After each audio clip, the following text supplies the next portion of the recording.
So, where I'm bringing you guys, où est-ce que je vais vous amener? D'abord, le passage dans lequel je vous amène, c'est un passage qui est populaire. C'est un passage qui est connu. Mais je veux qu'on aille en profondeur à travers ça et qu'on puisse pousser la réflexion encore plus loin. OK? Donc, le passage que je vais prendre, OK, basé sur une histoire, effectivement, where Jesus is a manifestation of glory. Before him, dans la mise en scène, ses disciples sont actifs. Ils sont sur le terrain et ils ont déjà reçu cette grâce de la part de Dieu de pouvoir faire des œuvres, faire des miracles et tout, etc. Donc, ils sont habitués sous l'ordre de Jésus-Christ et par l'approbation de Jésus-Christ à manifester l'œuvre de Dieu. Et pour cette prochaine étape, ils vont rencontrer un jeune garçon qui est maltraité par un esprit mauvais. Mais la façon dont ce jeune garçon est maltraité, c'est que l'esprit cherche à détruire la vie de ce jeune garçon. Mais de la façon que je comprends la chose, c'est non seulement l'esprit cherche à détruire la vie de ce jeune garçon, l'esprit cherche à rendre la vie des parents pénible. Donc, l'enfant souffre, mais les parents aussi souffrent. Donc, ce qui est en train de hanter la vie de l'enfant ne fait pas juste hanter l'enfant, il est en train de hanter tout le monde dans le processus. Et ils sont plus capables. Et ils cherchent de l'aide. Vous voyez, des fois, là, les miracles, on dit souvent, les miracles sont accomplis lorsqu'il y a une nécessité. Et là, Dieu choisit dans quel miracle il veut se manifester et il choisit les circonstances ou ce qu'il considère nécessaire à l'intervention. Et là, dans ce cas-là, c'est un cas vraiment nécessaire, c'est un cas d'urgence parce que à ce point-là, l'enfant est toujours proche de la mort et les enfants, les parents doivent toujours avoir un œil sur cet enfant et c'est pas une façon de vivre. Ils sont dans la détresse et personne ne peut les aider. Alors, ils entendent parler des disciples de Jésus et se rendent peut-être dans les lieux et tout parce que les disciples sont des petits Christ, donc ils sont reproductifs des œuvres de Christ. Donc, il s'attend à recevoir quelque chose de Dieu et sa foi est assez prenante pour que il ait cette conviction que même si Christ lui-même en personne n'est pas là, ses disciples ont reçu le pouvoir et il pourra peut-être recevoir une intervention si Dieu lui est favorable. Donc, dans la circonstance, c'est ce qui va arriver. Ils vont faire appel à la miséricorde et la grâce de Dieu. Alors, malheureusement, la situation ne s'est pas passée comme c'était attendu. Il va avoir, bien sûr, une complication. Et là, dans le fond, pour cette raison, voilà, Jésus va devoir intervenir parce que Jésus arrive en deuxième lieu, va rejoindre ses disciples. On est dans le passage de Matthieu 17, le verset 14. Matthieu 17, le verset 14, je vous laisse ouvrir vos pages. Si vous êtes sur la version en ligne, donc juste sélectionnez le passage Matthieu 17, le verset 14. Le verset 14, le verset 4, alléluia, le verset 14. Yes, yes, alléluia, alléluia. Je sais aujourd'hui ça va pas être conventionnel. I just know. I just know, et c'est pour ça que j'ai appelé ça étude et prière, parce que mon but aujourd'hui, ce n'est pas juste d'enseigner, mais mon but, c'est de laisser le Saint-Esprit diriger cette période-là comme il le souhaite. Alléluia. Matthieu 17, le verset 14, qui dit: lorsqu'ils furent arrivés près de la foule, un homme vint se jeter à genoux devant Jésus et dit: Seigneur, aie pitié de mon fils, qui est lunatique, qui souffre cruellement. Il tombe souvent dans le feu et souvent dans l'eau. Donc, lunatique, une autre façon d'appeler une personne qui vit des crises d'épilepsie. Mais dans le passage, la façon que le mot qui est utilisé dans d'autres versions, on voit littéralement le mot épilepsie. Épileptique. Donc, techniquement, il a une crise. Et à chaque fois qu'il a une crise, la parole montre comme quoi que potentiellement, les démons vont avoir tendance à vouloir l'amener vers le feu ou vers l'eau. Donc, c'est comme le feu, c'est dangereux pour la vie d'un être humain. Ça brûle, ça fait mal. Donc, l'esprit va vouloir pousser le petit dans cette direction-là. L'eau, c'est dangereux parce que ça peut créer des noyades et tout.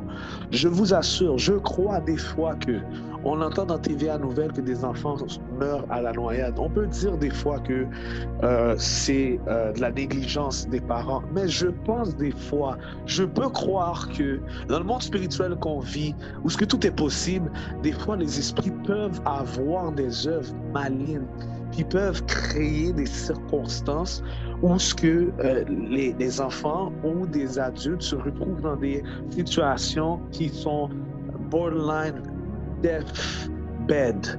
Tu sais, ici, là, il est clair que le petit, il a des crises, il a une crise d'épilepsie, mais c'est le feu et c'est l'eau. Vous n'allez jamais rencontrer des gens qui ont des tendances dangereuses, mais ils ont des fois une maladie mentale ou ils ont comme des maladies connues physiquement ou psychologiquement, et ça les amène toujours plus. On dirait que ça a tendance à les pousser plus vers le négatif que vers une action positive, et carrément des fois même tout ce qui est tellement dangereux que ça frôle la mort. Donc, je peux croire que même dans les enfants, des fois, il peut y avoir des manifestations démoniaques. Et on ne réalise pas parce que, vous voyez, on est devenu en Occident tellement confortable avec nos petites vies que le spirituel ne nous parle pas autant. C'est seulement lorsqu'on est dans l'esprit qu'on est capable de voir selon les yeux de l'esprit. On est capable de voir des choses qui sont plus profondes que ce que le physique veut révéler par son apparence beaucoup plus sage. Right?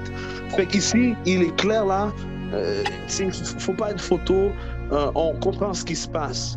Dans le verset 16, je l'ai amené à tes disciples et ils n'ont pas pu le guérir. Je l'ai amené à tes disciples. Vous voyez, là, c'était intentionnel. Vous savez, des fois, on dirait que dans la vie chrétienne, on va dire des fois, on force peut-être des guérisons.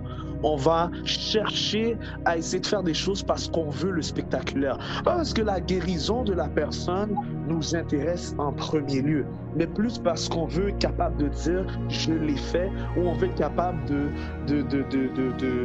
peut-être juste par curiosité, expérimenter la puissance de Dieu. Ici, on voit que c'est une urgence et c'est vraiment le Père qui amène l'enfant et qui plaide. Donc, il y a une démonstration de besoin, de désir ardent, d'une guérison. C'est pas quelqu'un qui est là, puis si jamais il y a de quoi guérir quelqu'un, guérissez mon enfant. Non, lui, il est venu, puis il s'en fout de ce que toutes les autres personnes peuvent penser de lui. Mais lui, il a vraiment besoin que son fils soit guéri, parce que c'est insupportable, ils peuvent plus vivre comme ça. Et ils acceptent pas la circonstance et les conditions.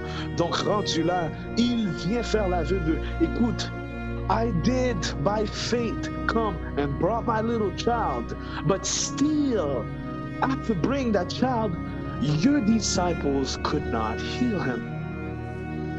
Et c'est pas normal, il y a quelque chose qui ne marche pas parce que les disciples sont utilisés dans le miraculeux. Ça va arriver, vous savez, ça va arriver qu'on va se retrouver des fois à la place des disciples.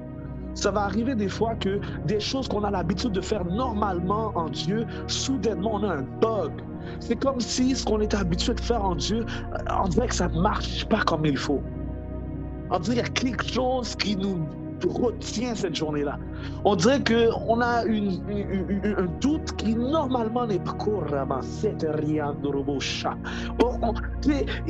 on dirait que c'est comme des fois tu perds, tu perds confiance ou quelque chose. En tout cas, il y a quelque chose qui ne marche pas et qui fait en sorte que tu ne manifestes pas, je ne veux même pas dire performer, mais que tu ne manifestes pas au niveau de gloire dans lequel que tu devrais manifester la puissance de Dieu. Tu as reçu la grâce, tu as reçu la puissance, mais c'est juste que ce n'est pas évident de le relâcher. Et ça, là, vous allez le voir tout à l'heure, je vais le toucher tout à l'heure, c'est dans tous les domaines, dans tous les dons et dans tous les offices. C'est pas seulement dans la guérison ou c'est pas seulement dans la chassade de démons, mais ça peut être dans toutes les sphères. Quelque chose que tu es habitué, quelque chose que tu as appris, quelque chose dans lequel tu as été formé et tout. Mais pour quelconque raison, cette journée-là t'a bloqué. T'as bloqué et c'est ce qui est arrivé pour les disciples, ils ont bloqué. Ils ont bloqué. Et là, dans le verset 17, chapitre 17, race incrédule et perverse, répondit Jésus. Jusqu'à quand serai-je avec vous? Jusqu'à quand vous supporterai-je? Amenez-le-moi ici. Là, Jésus parle à ses disciples. Et Jésus parle à ses disciples et on voit que les mots qu'il utilise sont pas doux. By the way, je veux mettre l'accent sur perverse. Ce n'est pas dans le même sens qu'un dévergondé sexuel. Race perverse, ça veut dire c'est une race qui est pas une race, c'est une personne dans ce cadre-là, c'est une personne qui est désorientée de ce qu'il connaît. Right? Parce que quand on dit perverti, c'est que à l'état naturel, tu étais d'une certaine façon. Donc, à l'initial, tu as appris d'une façon, tu étais d'une certaine façon et quelque chose t'a perverti. Donc, quelque chose a changé ta méthodologie, quelque chose a changé ta façon de procéder ou quelque chose a changé, alléluia, ta façon de faire le ministère ou de faire une œuvre ou de dire ou d'accomplir les choses, right? Donc quand il dit perverti, c'est que initialement ce que tu connais, quelque chose t'a changé. Et c'est ce qui vient d'arriver en fait. Les disciples cette journée-là, quelque chose les a changés. Quelque chose est arrivé cette journée-là, right?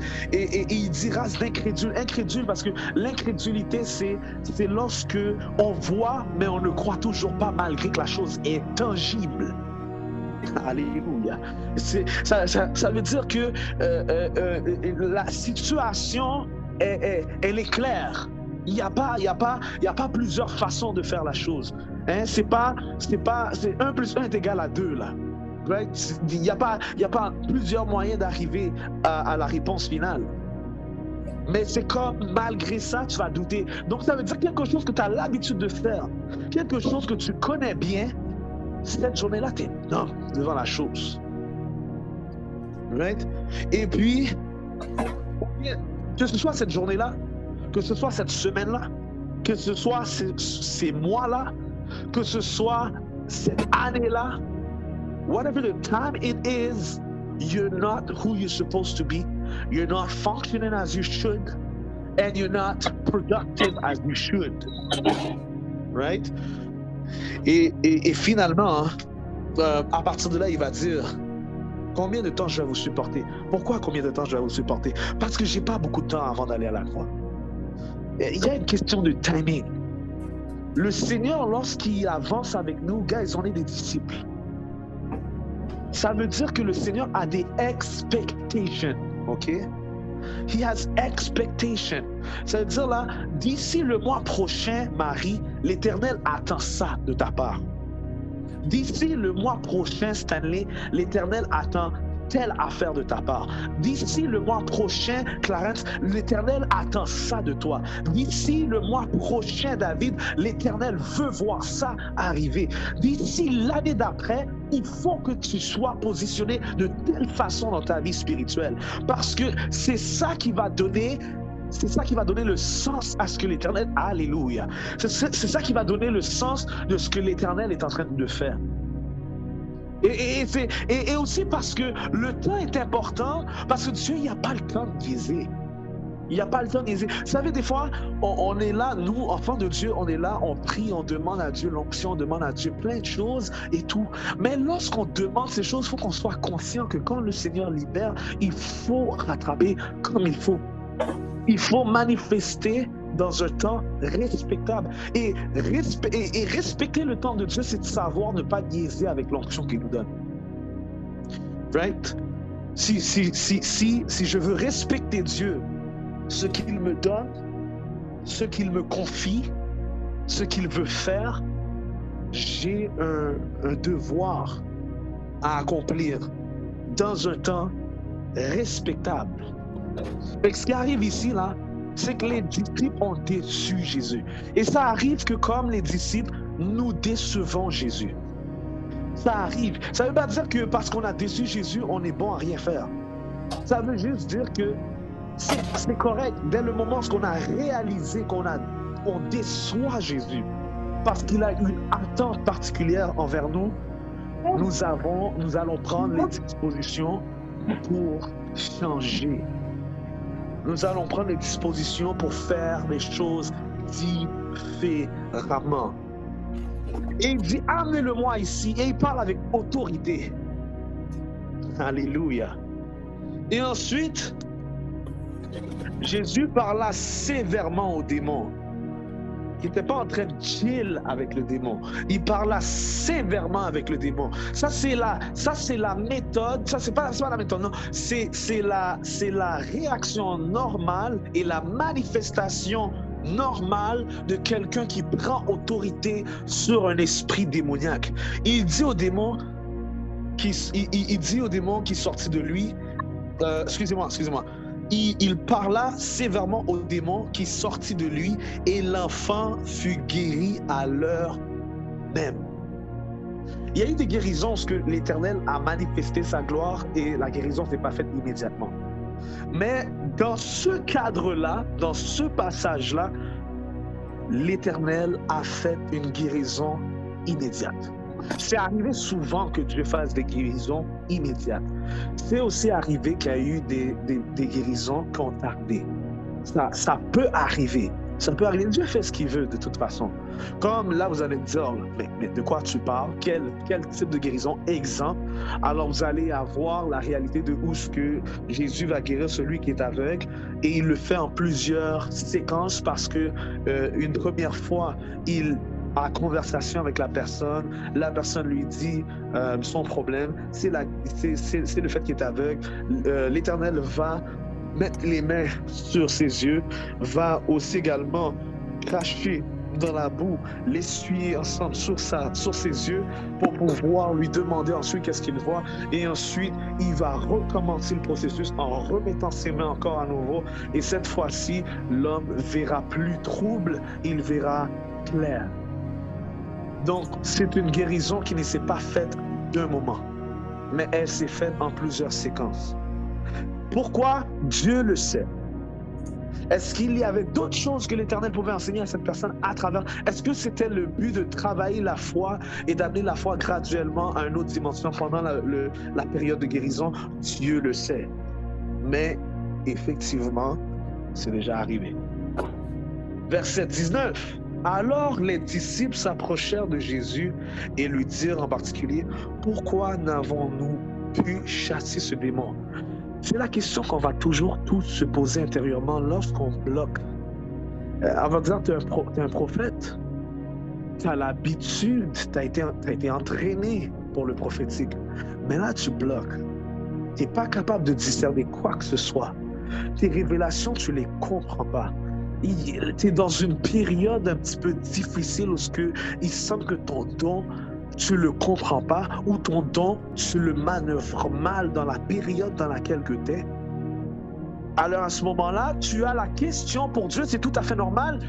Tout le monde aurait la question, Seigneur, qu'est-ce qui m'arrive?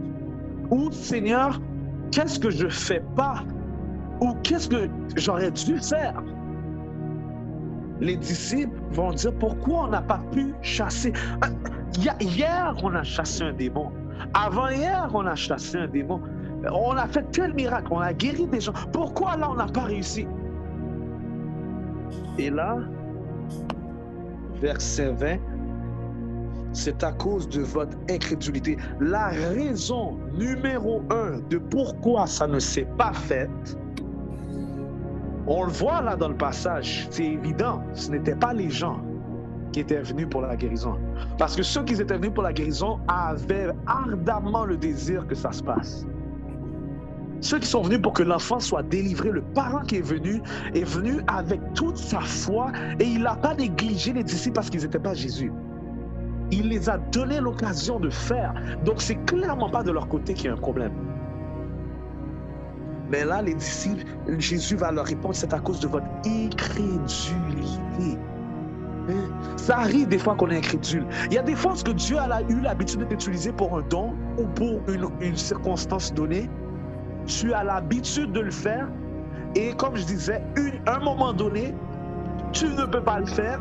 Puis la raison pour laquelle tu ne peux pas le faire, c'est parce que tu étais incrédule cette journée-là. Tu étais incrédule ces derniers mois. Ou tu étais incrédule cette dernière année. Fait que ce qui devait sortir de toi n'est pas sorti comme il se devait. Hein? C'est à cause de votre incrédulité. Leur dit Jésus, je vous le dis en vérité, si vous aviez la foi comme un grain de sénévré, un grain de sénévré, c'est petit, c'est un mustard seed. Donc, c'est une graine de moutarde. Vous diriez à cette montagne, transporte-toi d'ici là, elle se transporterait, rien ne vous serait impossible. Attention, pour les gens qui, des fois, ne vont pas avoir tendance à comprendre comment Jésus parle. Ici, Jésus n'est pas en train de dire que nous avons le pouvoir de marcher sur l'eau, puis de lever des montagnes quand ça nous tente, là. Puis d'arrêter la pluie si on veut, là. C'est pas ça que Jésus est en train de dire. Oui, le pouvoir est en nous de le faire, mais c'est une comparaison qu'il fait pour nous faire comprendre le niveau de foi qu'il faut même pour pouvoir se faire ça. Est-ce que, là on ne sait pas, psychologiquement, la Bible ne parle pas de certains détails dans ce passage-là. Est-ce que les disciples ont eu peur? Est-ce que ce démon-là avait l'air plus étrange que d'habitude? Est-ce qu'ils avaient, dans les quelques jours avant l'épisode, est-ce qu'ils avaient refroidi dans leur foi? Qu'est-ce qui était arrivé qui a fait en sorte qu'ils n'étaient pas en mesure à ce moment-là de faire le travail qui était attendu d'eux? Hein? On a vu, c'est ces mêmes disciples-là qu'ils ont vu Jésus maudire le figuier lorsque le figuier ne produisait pas. Moi, si je marchais avec Jésus, j'ai vu Jésus maudire le figuier devant mes yeux. Jésus s'est tourné le lendemain. Quand je reviens, le figuier est sec. J'aurais peur. J'aurais peur. Parce que Jésus fait comprendre que le figuier ne produisait pas. Parce que le figuier ne produisait pas, Jésus l'a littéralement asséché. Asséché. Donc, on voit ici, ce qui ne produit pas ne porte pas de fruits pour Dieu. Alors, il faut qu'il y ait de la production. Et c'est pour ça qu'il est fâché.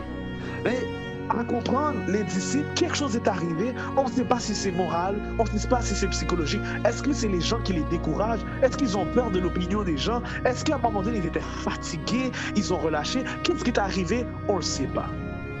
Mais on sait que whatever qu'ils ont eu a affecté leur foi. Right? Et puis, c'est une chose qui est assez surprenante avec la foi de l'homme, en voyant que c'est possible qu'on fasse des roller coasters, c'est que, rappelez-vous que Jésus a toujours testé la foi de ses disciples. On dit que c'est un examen. Il y a un moment donné où Jésus les laisse faire des choses, ils réussissent, ils chassent des démons, ils guérissent des malades, ils prêchent, puis les gens se convertissent, blablabla, whatsoever. Puis soudainement, quand le temps de l'examen arrive, ils foirent. Rappelez-vous la barque. Rappelez-vous quand Jésus a marché sur l'eau. Rappelez-vous toutes les forces que Jésus les amène devant des tests ultimes. C'est toujours compliqué. Pourtant, on a regular basis, on a day-to-day level, ils font ce qu'ils ont à faire. Donc, à quelque part, ils comprennent, ils sont en pleine manifestation. À quelque part d'autre, ils bug à des moments. Et Jésus voit qu'il y a un manque de constance chez ses disciples. Le problème, ce n'est pas est-ce que les disciples ont la puissance. Le problème, ce n'est pas est-ce que les disciples comprennent la notoriété de cette mission. Le problème, ce n'est pas que ces disciples ont changé de camp. Mais le problème, c'est que ces disciples ne sont pas constants. Parce qu'à un moment donné, ils sont là, ils sont chauds, ils sont frais. Et à un autre moment donné, ils sont blasés. Ça ne sort pas. Alors Jésus est en train de leur faire prendre conscience que vous avez un temps. Vous êtes comptés dans le temps. Respectez ce temps parce qu'il y a un temps où je ne serai pas là. Je vais ressusciter. Quand je vais ressusciter, la mission va éclater à un autre niveau. C'est des fois, l'Éternel attend de te préparer. L'Éternel attend de te préparer pour des circonstances. Et il y a des circonstances qui s'en viennent et tu es l'acteur que l'Éternel, tu es l'actrice que l'Éternel veut utiliser dans cette circonstance. Mais le temps n'est pas encore venu, mais le temps s'en vient. Sauf que tu n'es pas maître des temps et des circonstances, c'est l'Éternel qui est maître des temps et des circonstances. Donc ta préparation à ce qui s'en vient est nécessaire. Et il n'y a personne qui va courir derrière toi pour te préparer. Tu dois avoir le réflexe en tant que disciple. Parce que tu es disciple, il y a une attente derrière toi. Tu dois avoir le réflexe de te préparer. Dans cette circonstance, Jésus leur fait comprendre que si seulement vous aviez la foi comme un grain de sénévé, ça veut dire depuis les temps que vous faites des miracles, votre foi est encore chambranlante. Vous avez vu de vos yeux des gens guéris.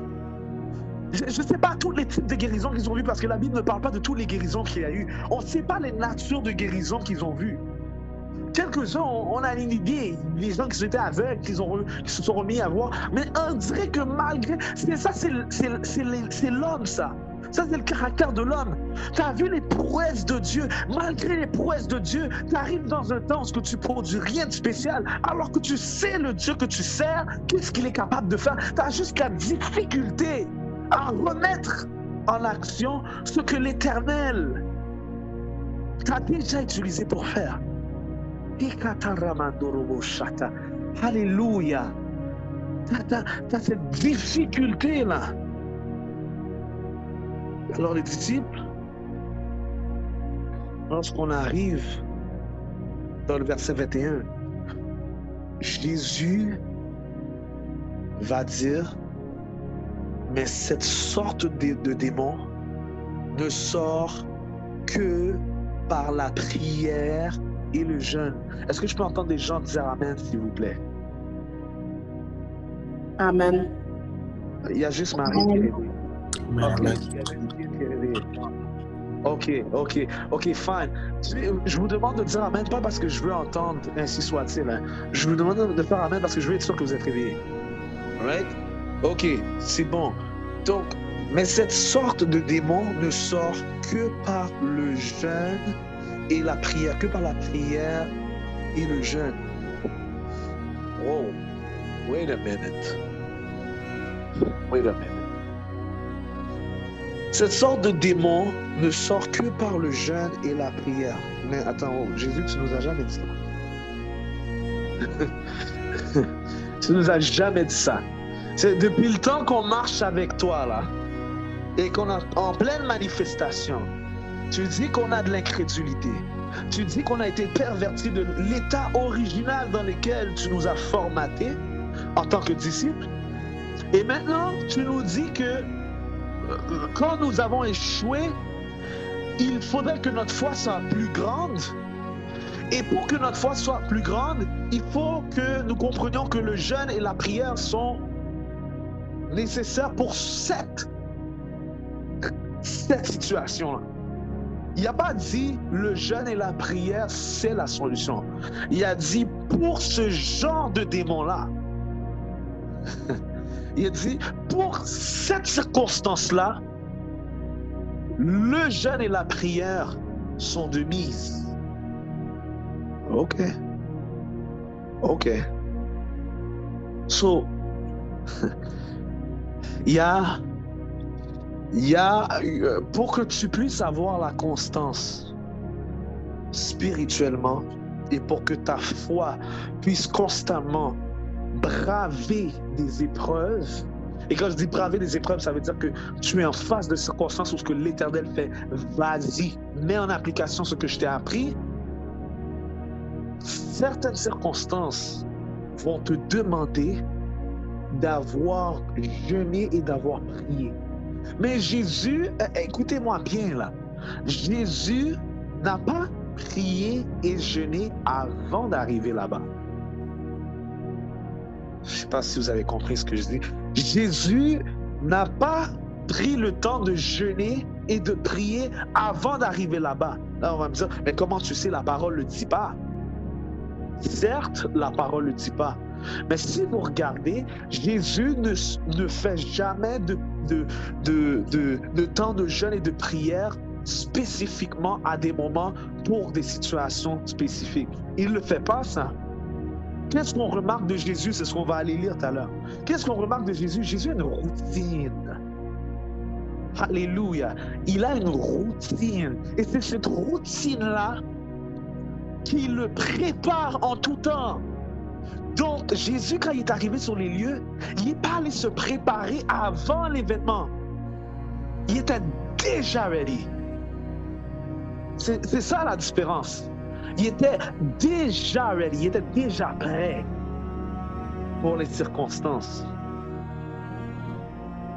Donc, il dit ce genre de démon. Ça veut dire que Jésus est en train de leur dire, vous, le niveau, vous ne l'aviez pas. Je savais que vous n'alliez pas réussir ce défi-là. C'est pas comme si Jésus ne le savait. Il savait. La même façon que dans la barque, il dormait, mais il n'était pas constamment, il n'était pas complètement en dehors des circonstances. C'est de la même façon qu'avant d'arriver là, il savait que ses disciples allaient échouer ce test. Il savait, car il y avait cette réalité-là, il fallait que les disciples la vivent pour comprendre qu'ils n'étaient pas autosuffisants. Ils n'étaient pas autosuffisants. Le mot autosuffisance, right? Il savait.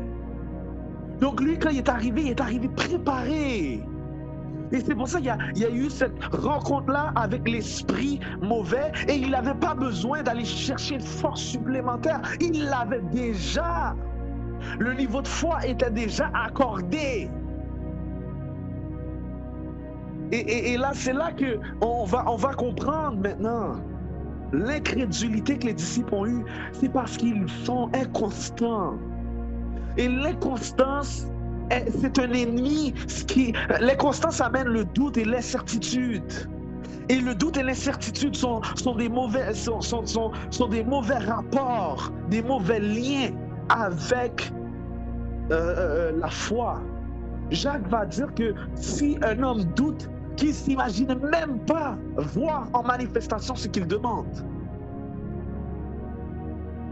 Donc ça veut dire que si tu doutes, quand Dieu te demande de faire certaines choses, quand Dieu veut t'envoyer à l'action, si tu doutes parce que tu n'es pas préparé. Parce que si tu es préparé en prière, ça ne te fait pas peur. Lorsque tu arrives dans les circonstances, tu as déjà ce sentiment de savoir quoi faire parce que l'Esprit de Dieu est derrière toi déjà. C'est que tu as déjà nourri cette dimension de force et de puissance pour les événements. Tu ne les as pas attendus. C'est pas la circonstance qui t'a... Vous savez, des fois, qu'est-ce qui est drôle?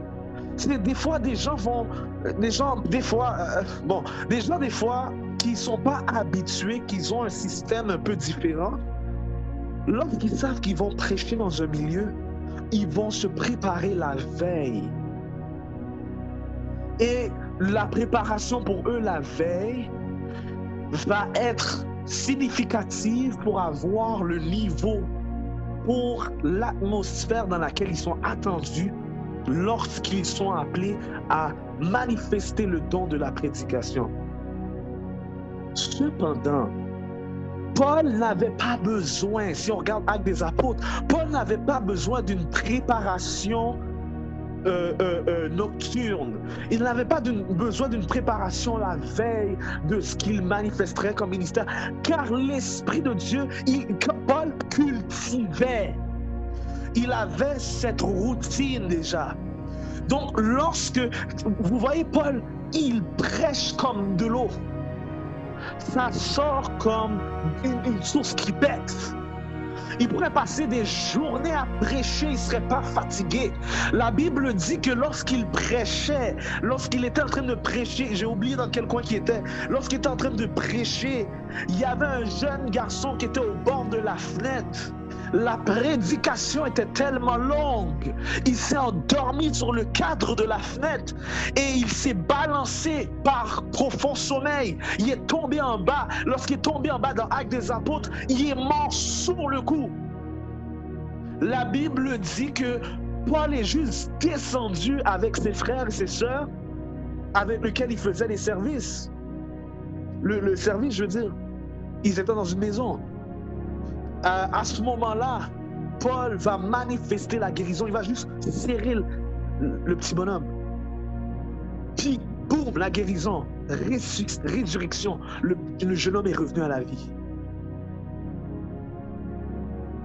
Vous comprenez que Paul avait une routine dans laquelle il était déjà habitué. C'est pas, alléluia, c'est pas le moment même, mais il avait déjà la routine. Il était déjà préparé. Et si vous regardez, il a les mêmes tendances que Jésus dans sa routine. Et c'est ça qui fait que lorsque le moment est arrivé, non seulement il peut prêcher quand il veut, il n'y a pas besoin de préparation nocturne, il n'y a pas besoin de préparation avant-temps. Il peut prêcher quand il veut. Tu lui demandes de prêcher on the spot, he's preaching. Il n'y a pas peur de rien. Parce que ses dons sont alimentés par la routine qu'il entretient. Tu sais, si ton auto, tu t'assures toujours qu'il y a du gaz dedans, tu ne seras pas surpris un jour, tu ne vas pas voir ton auto run empty parce que tu te prépares toujours à ce que ta voiture ait du gaz. Tu es toujours en train de t'assurer que ton auto a le soin nécessaire, le changement d'huile. Tu ne vas pas prendre de panique parce que tu as l'habitude. Tu sais qu'à chaque temps, tu vas remettre de l'huile. Tu as appris à connaître ta voiture. Tu as appris à connaître ta voiture et en apprenant à connaître ta voiture, tu as développé une routine envers cette voiture. Et là, je ne parle pas d'une routine mauvaise, traditionnelle, qui n'est pas de Dieu. Là. Je parle d'une routine en tant que disciple qui est bonne pour ta vie spirituelle, pour ce qu'on appelle une consécration intentionnelle. Parce qu'il y a une différence entre tu as été consacré. Hein? Tu as été consacré. Mettez-moi à part Paul et Barnabas, l'œuvre à laquelle je les ai consacrés. Donc, lorsque tu es choisi par Dieu, tu es consacré. Mais lorsque tu décides de t'implanter une routine, tu es consacré intentionnellement. Tu as maintenant pris entre tes mains la responsabilité par maturité spirituelle. Et c'est de ça que Jésus parle avec ses disciples lorsqu'il fait l'intervention. Right? Et par la suite,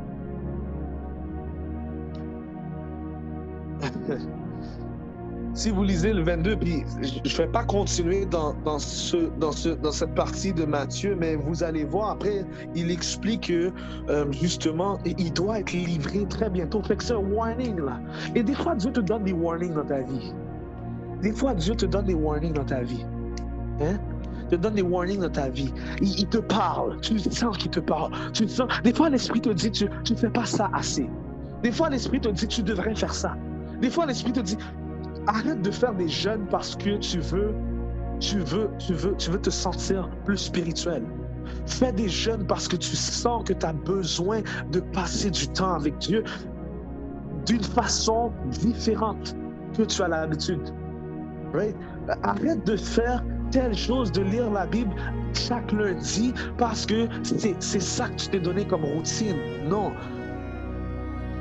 Donne-toi des temps dans la semaine où tu vas. Si tu n'es pas capable de la lire, écoute-la. Si tu ne peux pas l'écouter, lis-la. Il faut que tu remplisses ta semaine avec une routine qui est constante. Pas juste, je vais faire telle affaire. Chaque vendredi, je fais ça. Mais tu es fier de faire ça chaque vendredi, mais ça ne produit rien. Parce que tout le reste du temps, ton temps est à donner à autre chose. Donc, le but, c'est pas je vais faire ça tel jour et pour ça, je serai consacré. Non. Ton but, c'est pas que c'est mauvais de le faire, mais il faut que tu comprennes que tu dois toujours être prêt. Parce qu'en tant que disciple, le Seigneur peut te demander d'utiliser ton don à n'importe quel... Tes dons, excuse-moi, à n'importe quel... Tu es un musicien, tu es une chante. C'est pas seulement le dimanche que tu vas chanter, c'est pas seulement le dimanche que tu vas jouer, c'est pas seulement... Non, des fois, peut-être il va avoir un besoin, je ne sais pas moi, et on va t'appeler et ce besoin-là, tu as besoin de le remplir, c'est l'Éternel qui t'envoie à le remplir. Donc, tu as besoin d'être prêt en tout temps. Tu as besoin d'être prêt en tout temps. Right? Et ça demande une certaine routine. Et à partir de là, on a parlé tout à l'heure de autosuffisance. Vous savez, peut-être que les disciples n'ont pas réalisé ce qui les avait empêchés d'être prêts lorsque ce moment-là est venu, lorsque c'était nécessaire, parce qu'ils sont autosuffisants. Ce qui est arrivé à un moment donné, c'est, tu sais, quand Dieu te donne des habitudes, pas te donne des habitudes, te donne des opportunités, et maintenant tu as l'habitude de servir Dieu, des fois tu deviens confortable sur tes deux lauriers. Parce que le Seigneur t'a donné de constamment apporter la parole, tu deviens confortable au point que tu ne travailles plus sur t'expertiser dans ton don. Peut-être que l'autre chose qui est de, je ne sais pas moi, le Seigneur a mis en toi d'aller chercher des gens, d'aller sur tes réseaux sociaux, de faire des vidéos, de faire ci, de faire ça. Tu sais que tu dois le faire, mais tu es tellement rendu confortable, tu te dis, ouais, la prochaine fois que je vais le faire, ça va être terrible parce que je fais un comeback. Mais en réalité, comme tu es devenu autosuffisante parce que tu comptes sur tes propres forces. Tu es rendu habitué. Tu es tellement rendu habitué de manifester tes dons de la même façon que tu ne te challenges plus. Mais tu ne réalises pas comment tu as foiré beaucoup d'opportunités à cause de ça parce que tu es devenu autosuffisant. Ça veut dire que tu n'es pas... Quelqu'un qui est disciple de Dieu doit toujours s'attendre à Dieu. Doit toujours s'attendre à Dieu. Tu dois... Christ, là, tu dois le consulter constamment. Tu dois avoir une attente. Seigneur, qu'est-ce que demain me réserve? Comment aurais-je l'opportunité de faire X, Y, Z? On tombe des fois dans des pièges. C'est pas pour dire qu'on est mauvais, non? C'est pas ça. On tombe des fois dans des pièges qu'on réalise pas que sont des pièges. Parce que l'autosuffisance, c'est un piège. Ça n'a jamais fini. de t'expertiser dans ce que le Seigneur t'appelle à faire ou dans les dons que le Seigneur te donne de manifester. Tu n'as jamais fini de t'expertiser dans ton disciple-là ou dans le disciple-là que tu manifestes envers les gens qui viennent d'arriver à connaître Christ. Vous savez, des fois, nous avons tendance à vouloir que des gens viennent en Christ et nous avons travaillé fort pour leurs âmes avec Christ. Mais lorsqu'ils ont finalement fait le pas que nous attendons d'eux, on les abandonne comme si que c'est bon, j'ai fait ma job. Non, comment tu as fait ta job? Tu as amené la personne une fois à l'église. La personne, elle est venue. Mais est-ce que tu sais maintenant qu'est-ce qu'elle est devenue? Est-ce que tu cherches maintenant à l'encourager? Est-ce que tu cherches à l'encadrer, à la mentorer? Parce que, vous savez, la mauvaise idéologie dans l'Église, c'est là qu'on fait la différence entre les consumers et les acteurs dans l'Église, ok? Les consumers sont des gens qui veulent qu'on fasse tout pour eux. C'est le leadership qui doit tout régler pour eux. Mais les acteurs, eux, ils n'attendent pas juste le leadership. Ils bougent parce qu'ils comprennent qu'ils sont importants dans l'œuvre de Dieu. On amène quelqu'un, et là, je ne parle pas juste, guys, même si c'est les gens de CFM qui sont là, je ne parle pas juste pour les gens de CFM, parce que je ne sais pas qui pourrait écouter la vidéo, donc je ne suis pas la vidéo. Je ne sais pas qui écoute l'audio, fait que je ne veux pas que vous pensiez que je parle juste à vous, là. Moi, je parle de manière générale maintenant. Où est-ce que ça va, ça va. Mais en réalité, ce n'est pas possible qu'on peut penser que certaines choses vont arriver par eux-mêmes. Tu as présenté la parole à quelqu'un, c'est bien, la personne a été touchée. Mais il est où le suivi? Il est où le suivi? Car en tant que disciple de Dieu, tu as un travail. Mais l'autosuffisance, des fois, fait en sorte qu'on pense, ah oui, ben, j'ai semé, le Seigneur ferait le reste. Ah, le reste. Ah ouais, c'est comme ça que ça marche.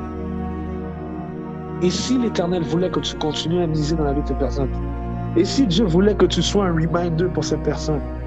Tu as travaillé, tu n'as pas encore assez travaillé. Et ça, c'est dans tous les domaines de notre vie de disciple.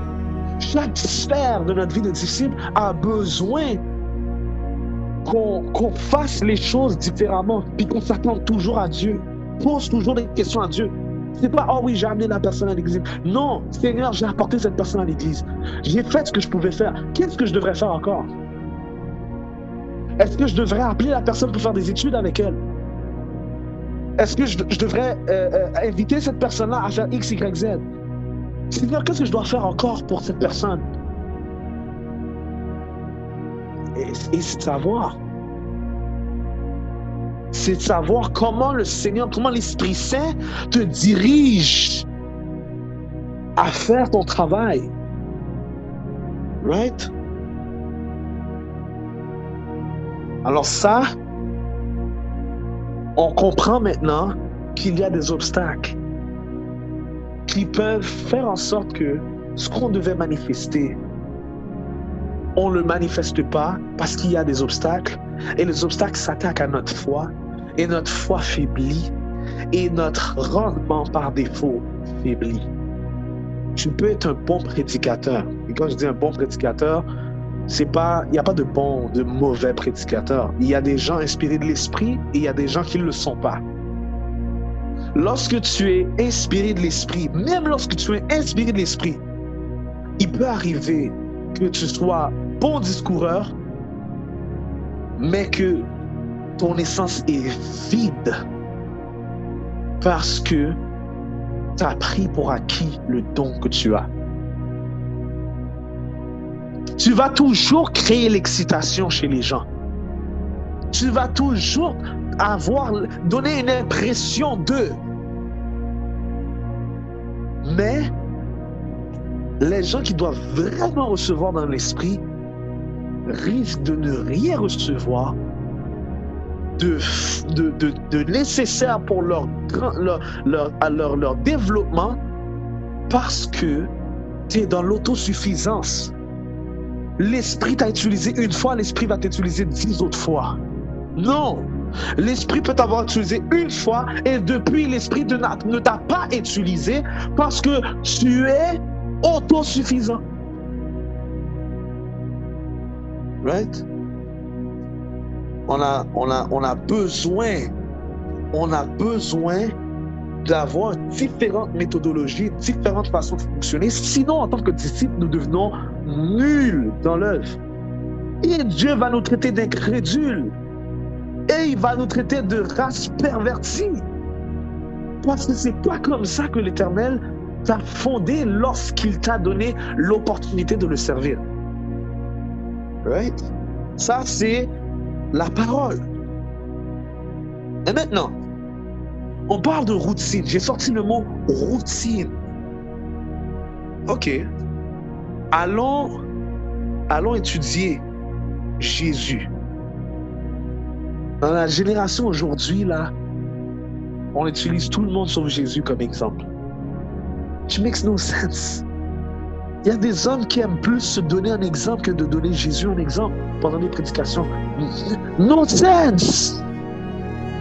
Celui qui nous a appelés, son nom c'est Jésus-Christ de Nazareth. Et ses œuvres étaient palpables. Et il est la raison du royaume, il est la raison de l'évangile, il est la raison de tout. Donc, si on passe à côté de Jésus, gros failure. Luc 5, verset 16.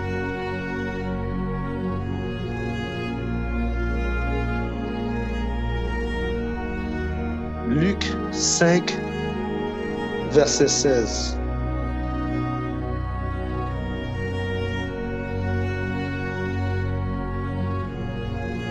Donc, Luc 5, verset 16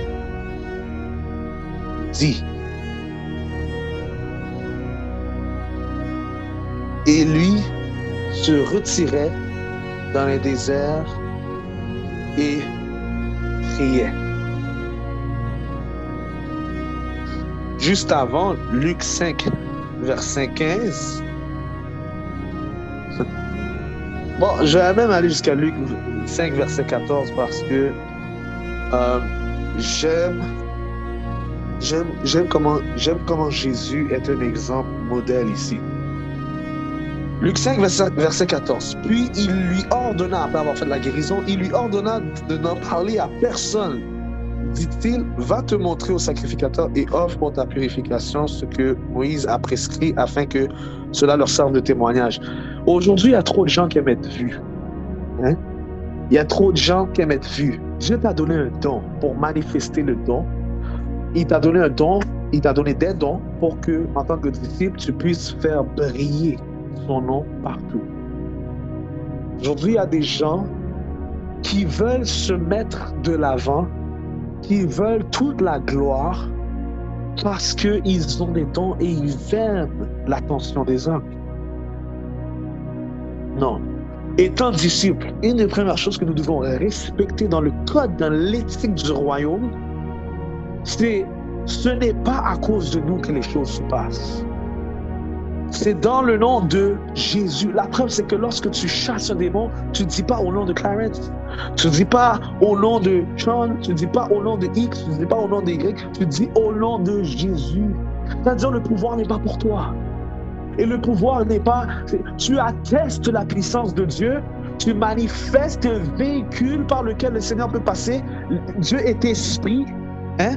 Donc un véhicule de cet esprit à manifester la gloire de Dieu à travers la prédication, à travers les prophéties, à travers le pastoral, à travers l'évangélisation, à travers les entreprises que tu as bâties, si tu es dans le monde des affaires. Tu n'es pas la figure à regarder. Dieu est la figure qu'il faut qu'il soit vu. Toi, tu fais juste pointer dans cette direction. Right? C'est sûr que les gens vont te reconnaître. C'est sûr que les gens vont voir que c'est toi qui l'as fait. Bien sûr, même si c'est Dieu qui l'a fait en toi, les gens te voient toi parce que c'est toi le véhicule qui a été utilisé. Oui, on est d'accord. Mais toi, ta job, c'est comme Paul et Barnabas l'ont fait quand ils sont partis. Non, Paul et Silas, c'était-tu Paul et Silas ou Paul et Barnabas? Bref, quand ils sont partis et ils ont été élevés, je pense que c'est à Lystre, ils ont été élevés par les gens qui habitaient là comme des dieux, et ils ont dit, pourquoi vous nous adorez comme ça? Pourquoi vous, tu sais, Asif, c'est Dieu. Asif, c'est nous qui faisons ce qu'on fait. Ce n'est pas Dieu qui fait ce qu'il fait. Ouais? Donc, savoir reconnaître que ça ne vient pas de nous. Ça vient de Dieu. À chaque fois que tu es en train de manifester, c'est juste une opportunité que tu as de faire entendre parler de Dieu. Mais tu n'es pas plus important que ce qui doit être apporté. Il dit de ne pas en parler à personne. Est-ce que vous pensez que c'est logique, après des guérisons, des miracles en grand nombre comme ça, où ce que tout le monde a déjà vu œuvrer, tu dis à des gens encore malgré ça de ne pas parler de ce qui se passe? Il faut comprendre, c'est que Jésus ne cherche pas le heat, il ne cherche pas la chaleur, il cherche les besoins, il cherche les cœurs.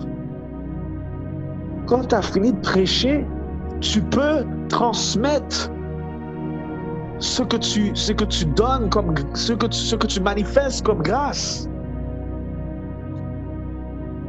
Mais tu n'as pas besoin d'essayer d'être la meilleure ou le meilleur prédicateur dans ton milieu ou dans ta ville ou dans ton pays. C'est pas ça le but. Si c'est ça, tu as perdu ta direction. Parce que les disciples ont demandé à Jésus qui est le meilleur d'entre nous, qui est le plus grand. Et Jésus dit le plus grand sera le plus petit sera le plus grand. Il fait comprendre que dans le royaume, il dit Jean-Baptiste est extrêmement important. Jean-Baptiste est extrêmement important. Il est grand. Peut-être probablement l'une des personnes les plus grandes qui a précédé Jésus à cause de son ministère de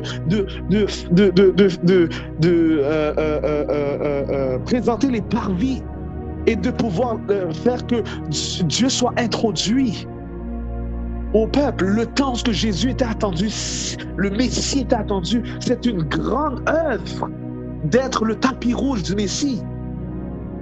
Donc Jean-Baptiste est considéré grand. Mais il dit quoi par rapport à Jean-Baptiste? Il dit que même le plus petit dans le royaume des cieux est plus grand que Jean-Baptiste. Cela veut dire que sur terre, la grandeur que tu peux avoir, la renommée, ou comment les gens te reconnaissent, la popularité à cause de l'œuvre pour laquelle le Seigneur t'utilise, ça ne veut rien dire ici-bas. Parce que ce qui est dans le royaume est plus puissant et plus intéressant.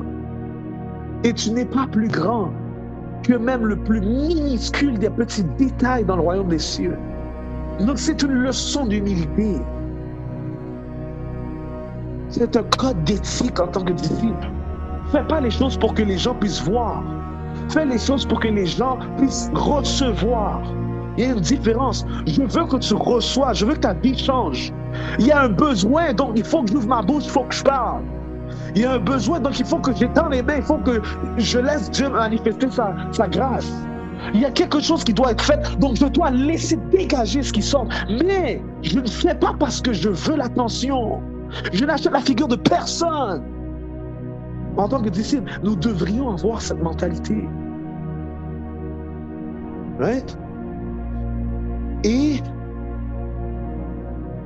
il dit, va te montrer au sacrificateur. Ça, c'était pour montrer là que ce qui est dit dans la parole est manifesté.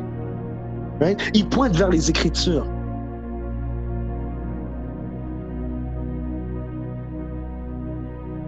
Nous fait comprendre qu'il ne veut pas que nous soyons idolâtrés. Il ne veut pas que nous soyons sujets d'idolâtrie. Right? Mais que la parole soit idolâtrée. S'il faut que les gens idolâtrent quelque chose, ramène-les vers les Écritures. Ramène-les vers celui qui les a créés. On t'a bien joué, on t'a bien si, on t'a bien prêché. C'est pas que tu ne veux pas recevoir ce que les gens te donnent. Mais c'est que sincèrement, c'est pas toi.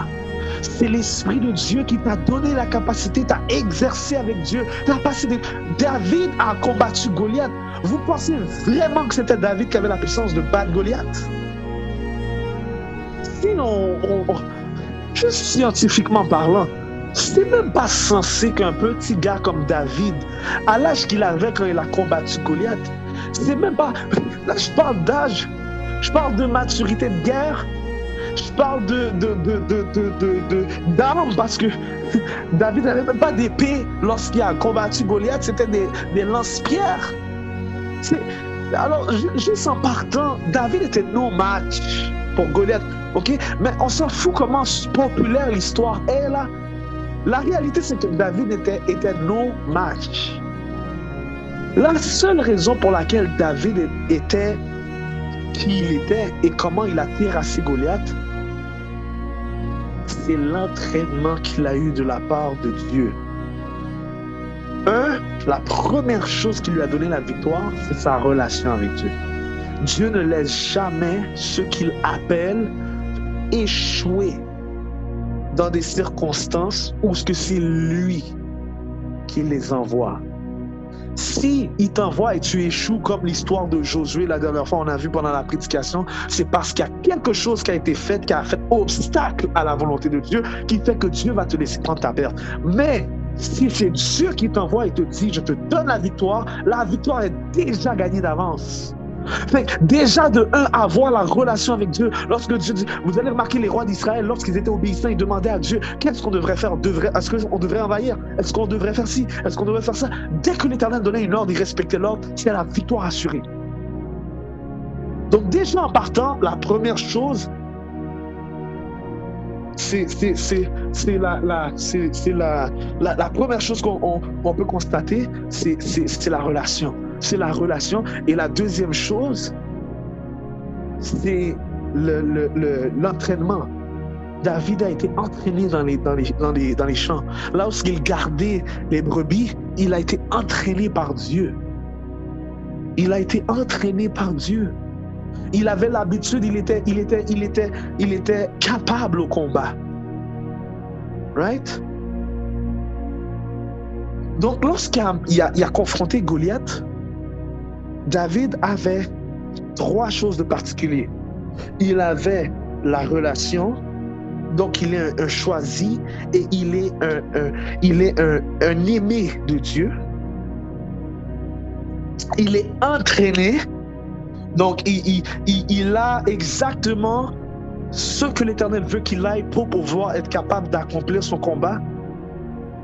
Et la mentalité qu'il a, il est un homme stratégique. Dieu a mis en lui la stratégie de guerre. Si vous regardez, c'est pas seulement à cause de Goliath. Vous allez remarquer dans l'histoire de David, quand il est monté, après avoir combattu Goliath, puis qu'il est monté général de guerre, vous allez remarquer comment David était le go-to pour les astuces de guerre pour Israël, avant qu'il devienne roi en Israël.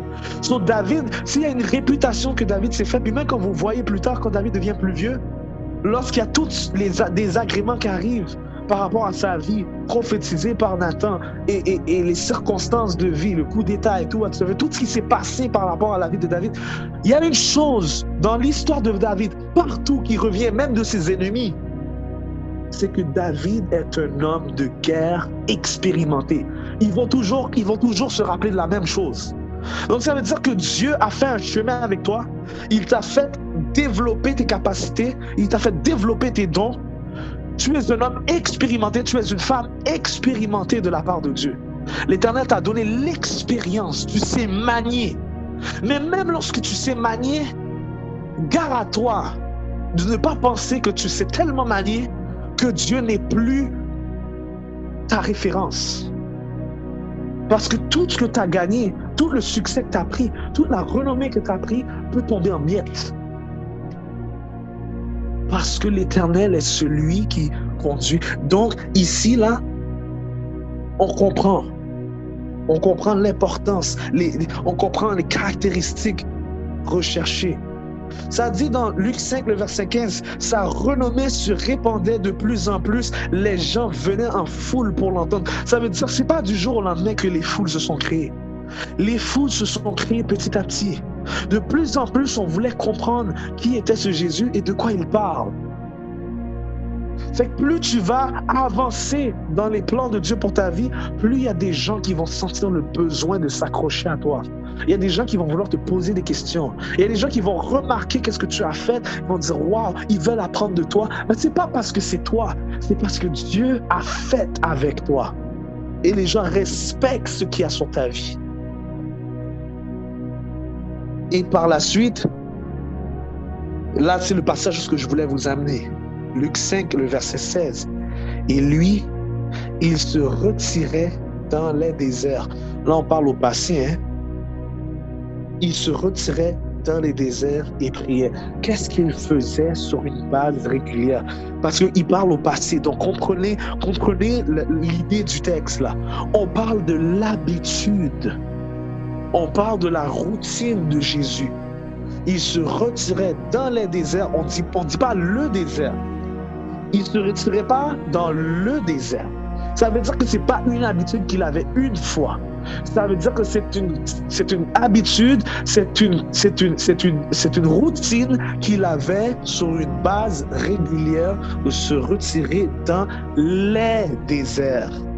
Donc, il prenait des espaces vides où c'était tranquille, où il n'allait pas être dérangé par les gens et il passait du temps en prière. Et quand on dit qu'il passait du temps en prière, ce n'est pas passer des heures pour montrer que tu es cool là. Tu peux passer des heures en prière, mais va avec la réalité de ce que ton cœur ressent. C'est ce qui se passait. Jésus avait besoin de temps pour lui-même. Il avait besoin de temps parce qu'il n'avait pas des gens autour de lui. Il avait besoin de temps des fois parce que même ses disciples n'étaient pas à côté de lui. Il avait besoin du temps. Des fois là, tu ne veux pas avoir ni ton enfant, ni ta femme, ni ton mari, ni ton chien. Tu veux personne à côté de toi. Pas parce que tu n'aimes pas les gens qui t'entourent. Des fois, tu as besoin de ce temps. Ça te fait du bien d'être seul. Et le temps où tu es seul, tu es capable d'avoir des conversations profondes avec Dieu. Donc, lorsque tu es un homme ou une femme de Dieu qui accomplit le ministère, tu as besoin des temps où tu es seul dans les déserts. Pas les déserts. Tu as besoin des temps où il n'y a personne qui va t'interrompre. Où ce que tu peux juste... Des fois, tu n'as même pas envie de parler. Tu as juste envie de rester dans la présence de Dieu calmement, silencieusement. Et tu as juste besoin que Dieu te parle. Et ça, c'est une routine que Jésus avait. Quand on dit que Jésus arrivait tout préparé, c'est à cause de des moments comme ça qu'il arrivait préparé. Et ça, tu peux le faire à plusieurs endroits. Peut-être des fois, tu travailles. Même lorsque tu travailles beaucoup et tu sens que ça prend beaucoup de ton temps. Et là, comme des fois, tu es fatigué, tu n'as pas envie d'aller lire. Mais tu peux faire, pendant que tu travailles, tu peux écouter la parole de Dieu. Ou tu peux la lire. Tu peux, tu sais, des fois, il y a des moments peut-être de pause, il y a des moments où, je sais pas moi, tu sais, là, tu peux profiter pour aller te ressourcer. Même si tu es au travail. Ça va te faire du bien. Même pour le travail, des fois, ça va te redonner des forces. Des fois, le travail, c'est fatigant. On travaille tellement dans une semaine, c'est pas normal. Travail, puis là, après ça, tu as fini de travailler, tu as d'autres responsabilités après. Des fois, tu es fatigué, tu n'en peux plus. Là. Tu comprends?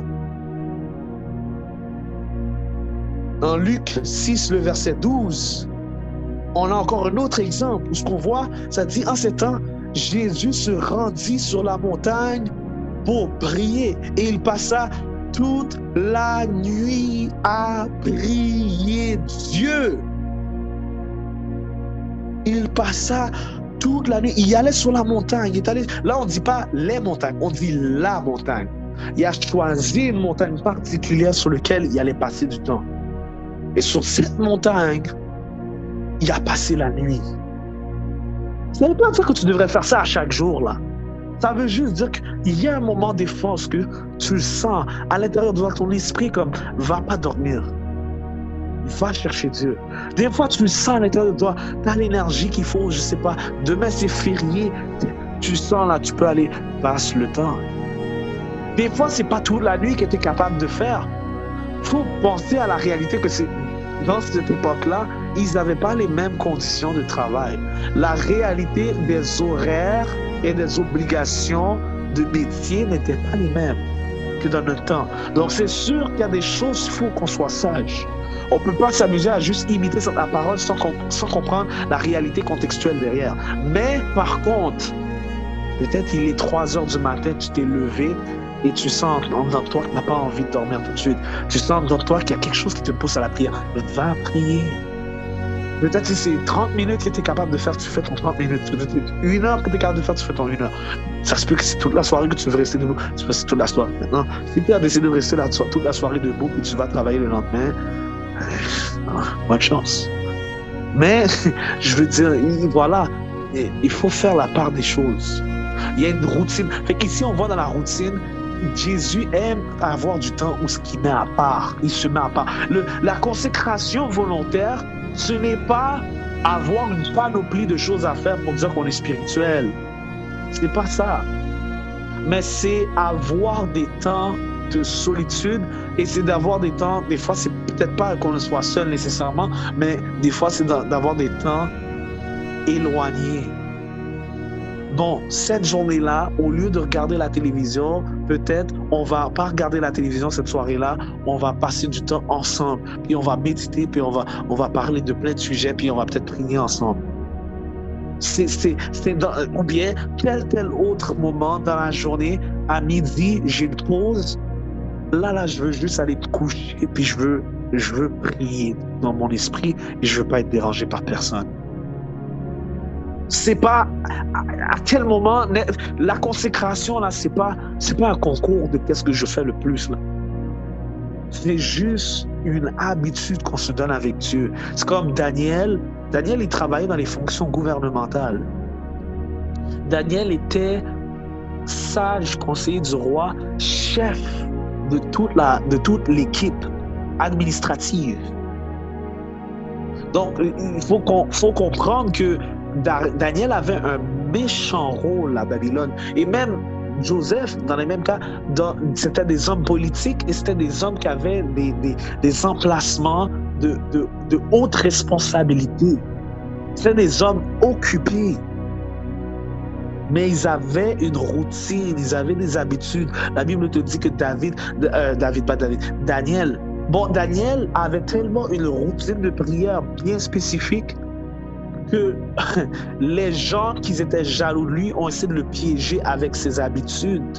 Ça veut dire, à un tel point, tu as tellement tes habitudes, tes routines, que même les gens à l'extérieur qui n'habitent pas chez toi, ou les gens à l'extérieur de ta consécration savent qu'à tel moment, ils ne vont pas te trouver. Peut-être que tu es quelqu'un, à partir d'une certaine heure, le soir, tu n'es plus disponible. Peu importe, tu es juste plus disponible.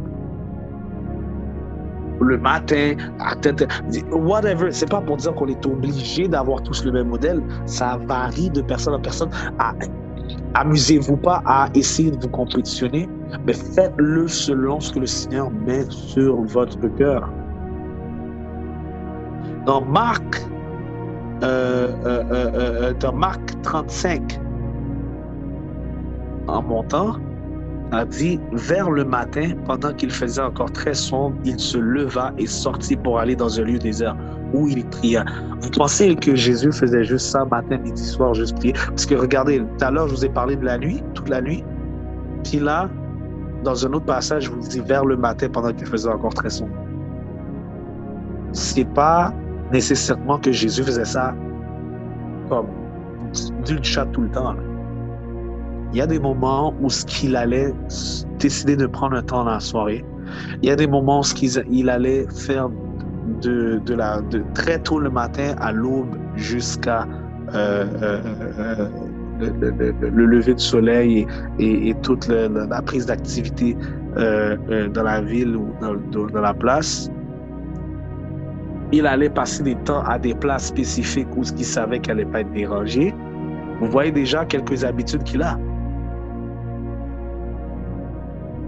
Là, c'est marqué dans... Je peux vous prendre un autre passage. Jean 6, le verset 15, dit « Et Jésus, sachant qu'il allait venir l'enlever pour le faire roi, se retira de nouveau sur la montagne, lui seul. » Right? Donc, on voit que il a cette habitude-là. Il va aller sur la montagne, il va aller dans les déserts, il va se lever des fois le matin, des fois ça ne sera pas le matin, des fois ça va être le soir, des fois ça va être tout le soir jusqu'à la matinée. Donc, vous voyez que il y a vraiment une routine là. Il y a une routine, il y a une habitude. Right? Et là maintenant, je vais vous donner un autre passage, Luc 9, le verset 28. Là, je vais juste me concentrer sur la partie où il a pris Pierre, il a pris Jean et il a pris Jacques avec lui et il monta sur la montagne pour prier. Là, vous voyez, il n'est pas allé seul. Des fois, il y a des moments où Jésus voulait se retrouver seul. Il y a d'autres moments où il voulait être avec du monde et il allait passer du temps en consécration avec des gens. C'est possible de se consacrer avec des gens, by the way. Vous n'êtes pas obligé de toujours vous consacrer seul. Mais chaque chose en son temps. Il y a des temps où vous allez avoir besoin d'être seul. Il y a des temps où vous allez avoir besoin d'être accompagné. Où vous allez faire le choix d'être accompagné. C'est correct si moi je décide d'aller chez toi, on va passer du temps en consécration ensemble. Parce qu'on l'a décidé ainsi. Là, il décidait de monter la montagne avec eux. Et des fois, tu vas être en prière et tu vas avoir une expérience incroyable. On dit que pendant qu'il priait, l'aspect de son visage changea et son vêtement devint éclatant de blancheur. Ça, c'est une manifestation de gloire pendant la prière. C'est une manifestation de gloire pendant la prière. Son vêtement changea. Son visage, excusez-moi, son visage changea. Ça vous fait penser à qui? Ça vous fait penser à Moïse. Pendant qu'il priait, il y a une manifestation. Et son vêtement devient éclatant de blancheur.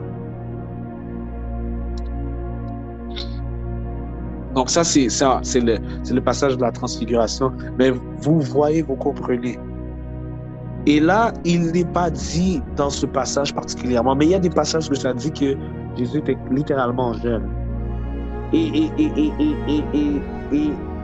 ça là, tout ça là, ça nous montre quoi? Que vous allez veiller la nuit, que vous allez prier très tôt le matin, que vous allez vous éloigner à des places tranquilles, que vous allez jeûner. Peu importe ce que vous allez faire, c'est une routine, mais c'est une routine volontaire. C'est que vous êtes en train de toujours rester actif et préparé. Et vous êtes prêt à n'importe quelle circonstance. Si on vous envoie évangéliser, vous êtes prêt. Si on vous envoie prêcher, vous êtes prêt. Si on vous envoie enseigner, vous êtes prêt. Si on vous envoie faire la louange et l'adoration, vous êtes prêt. Vous n'avez même pas besoin d'une préparation la journée d'avant. Juste le fait que vous avez cette habitude, de cette routine, vous êtes prêt. Dès que la circonstance arrive, vous êtes prêt. On vous dit de chasser un démon, vous n'étiez pas du tout dans cette optique. Vous êtes prêt. Parce que vous avez cette habitude, cette routine. Alléluia. On va prier. Je voulais toucher l'aspect de la consécration, l'effet qu'elle a sur les dons et les offices, et également la raison des fois pour laquelle on bloque. Et qu'est-ce que ça fait quand on bloque en étant disciple? Mais on devrait prier et demander à Dieu de pouvoir nous aider